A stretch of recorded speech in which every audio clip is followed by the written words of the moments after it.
अस्सलाम वालेकुम dear students. आज की वीडियो लेक्चर में हम आईसीएस पार्ट 2 कंप्यूटर साइंस के चैप्टर नंबर 10 का एक important topic field with specifier के बारे में डिस्कस करेंगे। इस टॉपिक से रिलेटेड अक्सर आउटपुट के क्वेश्चन जो है वो एग्जाम में पूछे जाते हैं। जैसा कि प्रीवियस वीडियो लेक्चर में मैंने आपको बताया था कि हमारे पास जो फील्ड विद स्पेसिफायर होते हैं इसकी दो टाइप्स होती हैं। एक हमारे पास इंटीजर वैल्यू के लिए यूज किया जाता है और दूसरा हमारा फ्लोटिंग नंबर्स के लिए यूज किया जाता है। तो आज के वीडियो लेक्चर में हम इंटीजर की कुछ एग्जांपल्स को डिस्कस करेंगे और इसी तरीके से कुछ एग्जांपल जो है फ्लोटिंग नंबर की डिस्कस करेंगे।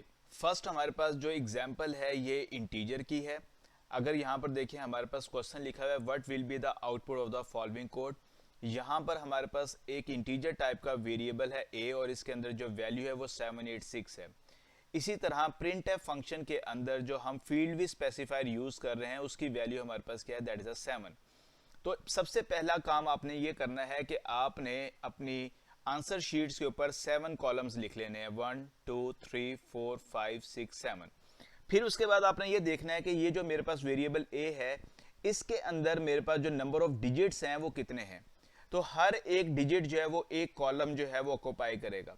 तो आपने इसको राइट साइड से लिखना स्टार्ट करना है। तो यहाँ पे देखें ये फर्स्ट कॉलम पे 6 आ गया, सेकंड कॉलम पे 8 आ गया, थर्ड कॉलम पे 7 आ गया और ये जो हमारे पास पहले 4 कॉलम्स जो बाकी बच गए हैं जिनके अंदर हमने कोई भी वैल्यू स्टोर नहीं की, वहां पर हम लोगों ने इस तरह का ब्लॉक जो है वो ड्रॉ करना है। ये रिप्रेजेंट करेगा ब्लैंक स्पेस को। तो इसका मतलब ये है कि ये जो हमारे पास 7 कॉलम्स थे इनमें हमने 3 कॉलम जो है वो तो हमने अपनी वैल्यूज के लिए रिजर्व कर लिए और जो 4 कॉलम हमारे पास बाकी बच गए उनकी जगह पर हमने क्या करना है, ब्लैंक स्पेसेस लगानी है। लेकिन ब्लैंक स्पेसेस को हम किससे रिप्रेजेंट करेंगे, इस ब्लॉक से रिप्रेजेंट करेंगे। सेकंड एग्जांपल आपके पास है what will be the output of the following code. तो हमारे पास जो सेकंड एग्जांपल है इसमें अगर हम देखें जो हमारे पास इंटीजर टाइप का वेरिएबल a है इसके अंदर जो वैल्यू है दैट इज -786। तो इसका मतलब ये है कि हर एक करैक्टर हर एक डिजिट जो है वो एक कॉलम लेगा। और यहाँ पर भी देखिए हमने क्या लिखा है %7d। तो इसका मतलब ये है कि हमारे पास जो फील्ड विद स्पेसिफायर की वैल्यू है वो 7 है। तो हमने सबसे पहले क्या करने हैं, 7 कॉलम्स लिख लेने हैं हमने, 1 2 3 4 5 6 7। और फिर हमने इस a की वैल्यू को देखना है। तो यहाँ पर हमारे पास कितने नंबर ऑफ कॉलम्स हैं, यहाँ पर हमारे 4 नंबर ऑफ कॉलम्स हैं। तो यहाँ पर हमने 6 एक कॉलम के लिए, 8 सेकंड कॉलम के लिए, 7 थर्ड कॉलम के लिए और माइनस है ये फोर्थ कॉलम के लिए। और ये 3 कॉलम हमारे बच गए हैं, यहाँ पर हमारे पास ब्लैंक स्पेसेस आ जाएंगे। और ब्लैंक स्पेसेस को आप किससे रिप्रेजेंट करेंगे, आप इस ब्लॉक से उसको रिप्रेजेंट करेंगे। In third example what will be the output of the following code. तो यहाँ पर भी हमारे पास इंटीजर टाइप का एक वेरिएबल a है जिसके अंदर वैल्यू है 7864। तो इसका मतलब ये है कि इस a के लिए हमें 4 कॉलम चाहिए क्योंकि इसके अंदर 4 डिजिट्स हैं। लेकिन यहाँ पर अगर हम देखें तो हमारे पास जो फील्ड विद स्पेसिफायर की वैल्यू गिवन है दैट इज %2d। तो इसका मतलब ये है कि यहाँ पर हमारे पास जो नंबर ऑफ कॉलम्स गिवन है वो तो हमारे 2 हैं, लेकिन हमारे पास जो वैल्यू में नंबर ऑफ कॉलम्स हमें चाहिए या नंबर ऑफ डिजिट्स के लिए हमें कॉलम चाहिए वो हमें 4 चाहिए। तो आपने यहाँ पर इस चीज का ख्याल रखना है कि जिसमें हमारे नंबर ऑफ कॉलम ज्यादा होंगे हम उसी को प्रेफर करेंगे। इन दोनों एग्जाम्पल में देखें तो हमारे पास जो फील्ड विद स्पेसिफायर थे इनकी वैल्यू हमारे पास क्या थी, वो ज्यादा थी। यहाँ पर भी 7 है, यहाँ पे भी 7 है। यहाँ पर हमारे पास जो a वेरिएबल था इसमें जो नंबर ऑफ कॉलम्स हमें चाहिए थे वो 3 चाहिए थे। यहाँ पर हमें नंबर ऑफ कॉलम्स कितने चाहिए थे, 4 चाहिए थे। तो हमने किसको प्रेफर किया, हमने फील्ड विद स्पेसिफायर को प्रेफर किया। लेकिन यहाँ पर अगर हम देखें तो हमारे पास जो a में नंबर ऑफ कॉलम्स हैं वो हमारे 4 हैं, लेकिन जो फील्ड विद स्पेसिफायर में हमें नंबर ऑफ कॉलम्स गिवन है वो 2 है। तो हमने किसको प्रेफर करना है, जिसकी वैल्यू ज्यादा होगी। तो इसका मतलब ये है कि हमारे पास जो आउटपुट आएगी वो हमारे पास 7864, that is the output of this code.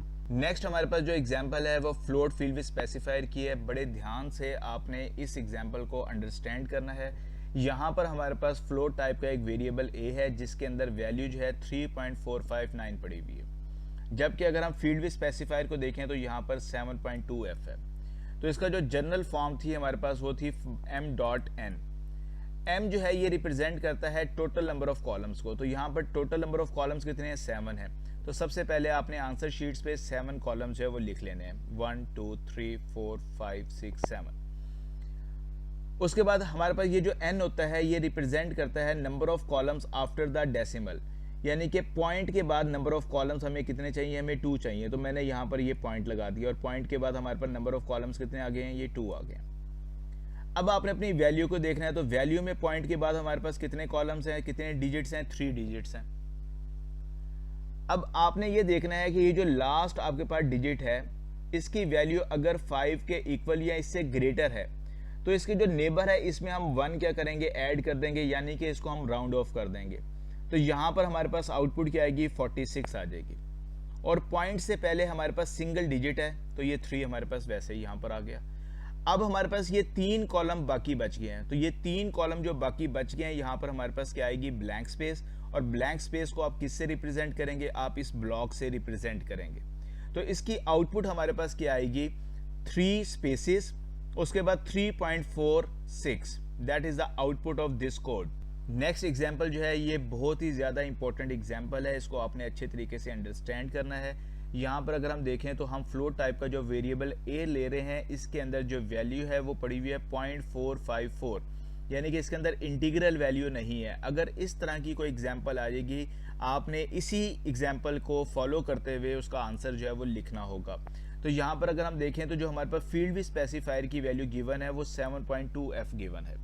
तो ये 7 जो है ये रिप्रेजेंट करता है नंबर ऑफ कॉलम्स को। तो यहाँ पर सबसे पहले आपने 7 कॉलम्स जो है वो अपनी आंसर शीट्स पे लिख लेने हैं, 1 2 3 4 5 6 7। पॉइंट के बाद नंबर ऑफ कॉलम्स हमें कितने चाहिए, 2 चाहिए। तो ये पॉइंट के बाद हमारे नंबर ऑफ कॉलम्स 2 आ गए। अब यहाँ पर अगर हम देखें तो हमारे पास पॉइंट के बाद हमारे पास 3 डिजिट्स हैं। तो अभी हमने लास्ट एग्जांपल की थी, उसके अंदर हमने ये कहा था कि जो लास्ट आपके पास डिजिट होगा आपने इसको देखना है, अगर ये 5 के इक्वल या 5 से ग्रेटर होगा तो इसके नेबर में आप क्या करेंगे, 1 ऐड कर देंगे, उसको राउंड ऑफ कर देंगे। और अगर इससे लेस होगा तो आप इसको इग्नोर कर देंगे। तो इसका मतलब ये है कि अब हमारे पास जो पॉइंट के बाद आउटपुट आएगी वो 45 आएगी, क्योंकि यहाँ पर हमारे पास जो डिजिट है उसकी वैल्यू 4 है। तो अब हम राउंड ऑफ नहीं करेंगे, तो जस्ट हम यही वैल्यू लिख देंगे 0.45, ये 0.45। अब उसके बाद यहाँ पर इंटीग्रल वैल्यू हमारे पास गिवन नहीं है, तो आपने एक कॉलम जो है वो इंटीग्रल वैल्यू के लिए रिजर्व करना है और उसकी जगह पे आप क्या लिखेंगे, 0 लिखेंगे। इस पॉइंट को आपने ज़हन में रखना है। और इसी तरीके से ये 3 कॉलम आपके बाकी बच जाएंगे। यहाँ पर आपके पास क्या आ जाएंगी, ब्लैंक स्पेसिस आ जाएंगी, और उन ब्लैंक स्पेसिस को आप रिप्रेजेंट करेंगे इन ब्लॉक्स के साथ। आपको जो पॉइंट समझाना था इस एग्जाम्पल में वो यही पॉइंट था कि अगर आपके पास इंटीग्रल वैल्यू गिवन ना हो तो फिर आपने एक कॉलम जो है वो लाजमी तौर पे रिजर्व करना है इंटीग्रल वैल्यू के लिए, और उस इंटीग्रल वैल्यू पे आपके पास क्या आएगा, 0 आएगा। नेक्स्ट हमारे पास जो एग्जाम्पल है ये just like a previous example है, लेकिन यहाँ पर हमारे पास जो फ्लोट टाइप का वेरिएबल ए है इसकी वैल्यू जो है वो -0.454 है, और हमारे पास जो फील्ड भी स्पेसिफाइड गिवन है वो 7.2f है। तो सबसे पहले हमारे पास 7 कॉलम्स होंगे, 1 2 3 4 5 6 7। पॉइंट के बाद हमें कितने कॉलम्स चाहिए, हमें 2 कॉलम्स चाहिए। तो ये पॉइंट के बाद हमारे पास 2 कॉलम आ गए। अब हमने अपनी वैल्यू को देखना है, तो वैल्यू में हमारे पास पॉइंट के बाद 3 कॉलम्स हैं, 3 डिजिट्स हैं। तो वो ये वही रूल हमारे पास है कि अगर हमारे पास ये जो लास्ट डिजिट है इसकी वैल्यू अगर हमारे पास 5 से लेस होती है तो हम इसको इग्नोर कर देंगे। तो हमारे पास आउटपुट क्या आ गई, 45 आ गई। फिर हमने रूल अभी पढ़ा था कि अगर हमारे पास इंटीग्रल वैल्यू गिवन नहीं होगी तो एक कॉलम हमने रिजर्व करना है इंटीग्रल के लिए, वहां पर हमारे पास क्या आ जाएगा, 0 आ जाएगा। और इस 0 से आगे हमारे पास जो है वो हमारे पास नेगेटिव वैल्यू का साइन आएगा। तो एक हमारा कॉलम जो होगा वो किसके लिए होगा, वो नेगेटिव के लिए होगा। तो ये पॉइंट आपने जहन में रखना है, पहले इंटीग्रल वैल्यू आएगी, इसके बाद नेगेटिव का साइन आएगा, और इसके साथ ये 2 कॉलम जो हमारे बाकी बच गए हैं यहाँ पर हमारे पास ब्लैंक स्पेसिस आएंगी, और इन ब्लैंक स्पेसिस को हम इन ब्लॉक से रिप्रेजेंट करेंगे। नेक्स्ट एग्जांपल में what will be the output of the following code. तो यहाँ पर हमारे पास फ्लोट टाइप का एक वेरिएबल a है जिसकी वैल्यू है 3.457, और जो फील्ड भी स्पेसिफायर गिवन है इसकी वैल्यू हमारे पास है 3.5f। तो यहाँ पर अगर हम देखें तो जो हमारे पास नंबर ऑफ कॉलम्स हैं, टोटल नंबर ऑफ कॉलम्स हैं वो कितने हैं, वो 3 हैं। लेकिन हमारे पास जो वैल्यू में नंबर ऑफ कॉलम्स हैं वो इससे ज्यादा है। तो हमने किसको प्रेफर करना है, हमने इसको प्रेफर करना है जिसके नंबर ऑफ कॉलम्स ज्यादा होंगे। अच्छा, दूसरा पॉइंट हमारे पास क्या है, पॉइंट के बाद हमारे पास क्या है, 5। इसका मतलब पॉइंट के बाद हमारे पास 5 कॉलम्स आ जाएंगे। तो यहाँ पर 1 2 3 4 5। तो यहाँ पर जो 0.5 लिखा हुआ है इसका मतलब यह है कि पॉइंट के बाद नंबर ऑफ कॉलम्स कितने हैं, 5 हैं। तो पॉइंट के बाद हमने 5 कॉलम्स लिख दिए। अब हमने अपनी वैल्यू को देखा तो वैल्यू में हमारे पास पॉइंट के बाद कितने कॉलम्स हैं, 3 हैं, यानी कि 4 5 7। तो हमने लिखा 4 5 7। तो ये जो हमारे पास 2 कॉलम बच जाएंगे, यहाँ पर ब्लैंक स्पेस नहीं आएगी, यहाँ पर हमारे पास 0 आएगा, यानी कि पॉइंट के बाद अगर आपके पास कोई कॉलम बचता है तो उस कॉलम की जगह पे क्या आएगा, 0 आएगा। और पॉइंट से पहले हमारे पास क्या वैल्यू है, 3 है, तो ये हमारे पास 3 आ गया। That is the answer of this code. मैं उम्मीद कर रहा हूं कि आपको इस एग्जाम्पल की समझ आ गई होगी, और अगर इससे रिलेटेड एग्जाम में कोई भी क्वेश्चन आ जाता है आउटपुट का तो आप उसको सही तरीके से अटेम्प्ट कर लेंगे। अगर फिर भी अगर आपको कोई कंफ्यूजन होती है तो आप कमेंट सेक्शन में मुझे कमेंट कर सकते हैं, मैं आपको उसका रिप्लाई कर दूंगा। नेक्स्ट एग्जाम्पल हमारे पास है what will be the output of the following code. तो यहाँ पर हमारे पास जो फ्लोट टाइप का वेरिएबल a है, इसकी वैल्यू है -3.14159। अगर आप प्रिंटफ फंक्शन को देखें तो यहाँ पर हमारे पास जो फील्ड विथ स्पेसिफायर है, इसमें हमारे पास m की वैल्यू नहीं है, परसेंटेज 0.4f है, यानी कि n की वैल्यू गिवन है, m की वैल्यू गिवन नहीं है। तो इसका मतलब ये है कि हमारे पास पॉइंट के बाद जो है वो तो 4 कॉलम्स होंगे, 4 कॉलम्स होंगे हमारे पास। अब आपने अपनी वैल्यूज को देखना है, तो आपके पास पॉइंट के बाद हमारे पास जो नंबर ऑफ कॉलम्स है, नंबर ऑफ डिजिट्स हैं, वो 5 है। तो सबसे पहले तो आपने ये देखना है कि जो लास्ट डिजिट है इसकी वैल्यू जो है वो क्या 5 से ग्रेटर या 5 के इक्वल है।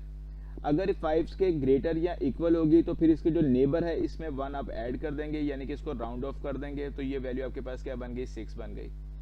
ये 1 आपका यहाँ पर आ गया, फिर 4 आ गया, फिर 1 आ गया, यानी कि पॉइंट के बाद तो हमारे पास 4 डिजिट्स आ गए। पॉइंट से पहले अब हमारे पास m की वैल्यू गिवन नहीं है, तो इसका मतलब ये है कि जिसमें नंबर ऑफ कॉलम्स हमारे गिवन होंगे हम उसको प्रेफर करेंगे। तो यहाँ पर हमारे पास नंबर ऑफ कॉलम्स जो है हमारे पास 2 हैं, जिसमें एक माइनस है और एक 3 है। तो इसका मतलब ये है कि पॉइंट से पहले हमारे पास जो आउटपुट आएगी वो हमारे पास क्या होगी, -3 होगी। तो अगर आपके पास m की वैल्यू मिसिंग हो और यहाँ पर आपके पास इंटीग्रल पार्ट में कोई ना कोई वैल्यू गिवन हो, कोई ना कोई डिजिट गिवन हो, तो आपने उसको प्रेफर करना है, आपने उसको लिखना होगा। आपने m की वैल्यू को फिर आपने इग्नोर करना होगा, यानी कि जिसमें नंबर ऑफ कॉलम, चाहे आपकी वैल्यू में नंबर ऑफ कॉलम ज्यादा है तो हम उसको प्रेफर करेंगे। अगर फील्ड विथ स्पेसिफायर में नंबर ऑफ कॉलम ज्यादा होंगे तो हम उसको प्रेफर करेंगे। बस इस पॉइंट को आपने अपने जहन में रखना है। आज तक के लिए इतना ही। अगर मेरा वीडियो लेक्चर आपको पसंद आता है तो इसको लाइक और शेयर लाजमी कीजिएगा। बहुत शुक्रिया। अल्लाह हाफिज़।